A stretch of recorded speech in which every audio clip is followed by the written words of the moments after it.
दोस्तों, आजकल पूरे मुल्क में जुमलों की बरसात चल रही है। एक तो बारिश तो हो ही रही है, इस बारिश के साथ साथ जुमलों की बारिश भी हो रही है, क्योंकि अभी 5 रियासतों में इलेक्शन होने हैं।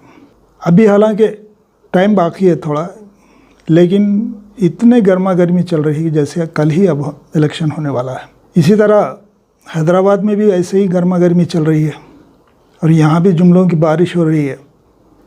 केसीआर साहब अलग अलग हर रोज़ एक नया ऐलान कर रहे हैं। दलित बंधु वो 10 लाख का एक बहुत बड़ा चर्चा किया था इन्होंने, लेकिन अब नोटिफिकेशन निकल गया। अब वो इलेक्शन हो जाएगा, उसके बाद स्कीम भी खाते में चली जाएगी, क्योंकि केसीआर साहब ने इससे पहले भी बहुत से वादे किए हैं ऐसे इसी किस्म के। कुछ लोगों को दे देते हैं, जैसे अभी पिछले साल बारिश में 10-10 हज़ार रुपये हर एक को देने का वादा किया था। कुछ लोगों को दिया, उसके बाद फिर स्कीमें गायब कर दी। इसी तरह दलित बंधु का भी वही हाल होगा। और बहुत से मुसलमानों के लिए कर देंगे, वो कर देंगे। और इनके साथ जो यहाँ की मुकामी पार्टी है, उनकी तरफ से भी ऐलानात बड़े बड़े हो रहे हैं। हैदराबाद की तरक्की के लिए इतने करोड़ मंजूर हो गए, उतने करोड़ मंजूर हो गए। लेकिन ये ऐलानात तो हम बहुत सुन चुके हैं। अभी कहते हैं फ्लाईओवर बनेगा, मेट्रो आएगा। अरे ये अपने बहादुरपुरा का ब्रिज तो 3 साल से बन रहा है, अभी आधा क्या इन्हें पाव काम भी नहीं हुआ उसका कंप्लीट। और ये जुमले फेंक रहे हैं कि मेट्रो आ जाएगा और फ्लाईओवर बन जाएंगे, ये हो जाएगा, वो हो जाएगा। फलकनुमा ब्रिज को बनने के लिए 6 महीने का टाइम लिया गया था और अब 1 साल होने को आ रहा है, अभी तक कोई कंप्लीट नहीं है। और उसकी वजह से कितनी तकलीफ़ हो रही है लोगों को, उसका किसी को एहसास नहीं है। इसी तरह उस्मान नगर जलपल्ली म्यूनसिपलिटी एरिया में पिछले साल से अब तक घरों में पानी घुसा हुआ है, उसके लिए कोई तवज्जो देने के लिए तैयार नहीं। एक वीडियो जारी किए कि इतने सैंक्शन हो गया, उसका ये काम किया जाएगा, तालाब का काम किया जाएगा। और जो लीडर जहाँ के रहने वाले हैं, उनके घर के पास की जो सड़क मेन रोड को जाती है, उसकी हालत इतनी खस्ता है कि 3 साल से वो रोड को तक रिपेयर नहीं करा सक रहे और बड़े बड़े बैठ के दावे करते हैं। तो ये एक जुमलों की सरकार चल रही है और हर बार इलेक्शन के टाइम इस तरह के ऐलानात करके लोगों को बेवकूफ़ बना दिया जाता है, ख़ासकर मुसलमानों को। तो मुसलमानों जागो, देखो कौन तुम्हारा हमदर्द है, कौन नहीं है।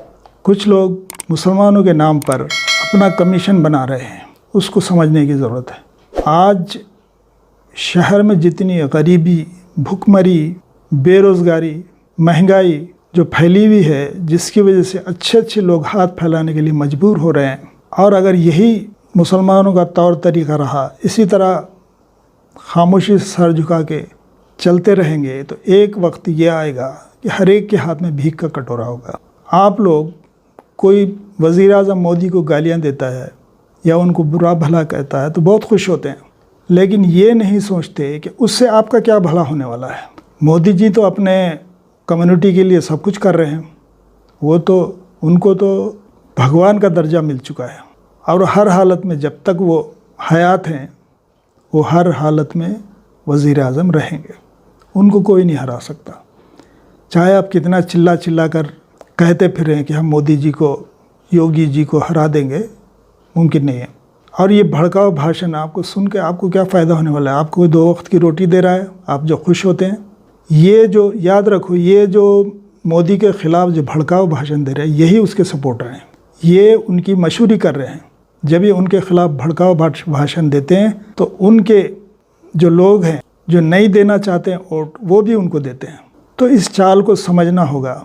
अब आपके पास एक ही ऑप्शन बचा हुआ है, वो है कांग्रेस के अलावा, हालांकि कांग्रेस में भी बीजेपी ज़हनियत के बहुत लोग घुसे हुए हैं। पहले घुसे हुए थे, तकरीबन अब निकल चुके हैं, अब अभी भी हैं, लेकिन कुछ अच्छे काम भी होते हैं। ये नहीं कि सरे से बिल्कुल उनको नज़रअंदाज कर दिया जाए। मिसाल के तौर पर सेक्रेटेरिएट की मस्जिद को गिराए जाकर अब 1 साल होने को आ रहा है। गिराए जाने के दूसरे ही दिन बयान दिया गया था कि वो गलती से हो गया, उसको दोबारा वैसे ही बना दिया जाएगा। अब डेट पे डेट देते गए, फ़लाने डेट को संग बुनियाद रखा जाएगा, फ़लाने डेट। वो हमारे वज़ीर दाखिला हैं और एक औक़ाफ़ के सदर सलीम साहब हैं, ये इनके स्पोक्स पर्सन बन चुके हैं KCR के। ये लोग बयान देते रहते हैं। अभी कांग्रेस के ही एक लीडर ने कहा है कि उनसे बज़ाते ख़ुद हमारे होम मिनिस्टर ने कहा है अगर मस्जिद वहाँ हम बनाएंगे तो हम हुजूराबाद हार जाएंगे। यानी इनको मस्जिद की नहीं, हुजूराबाद इलेक्शन की फ़िक्र पड़ी हुई है और ये मस्जिद का मसला खींच कर ये 2023 के इलेक्शन तक लेके जाएंगे, याद रखना। अवीसी साहब ने कहा कि अगर ज़िंदा है तो बोलो, और वो सच बात है। ज़िंदा है तो कुछ ज़िंदगी का सबूत दो, कुछ बोलो, अपने हक़ के लिए आवाज़ उठाओ। मासलाम।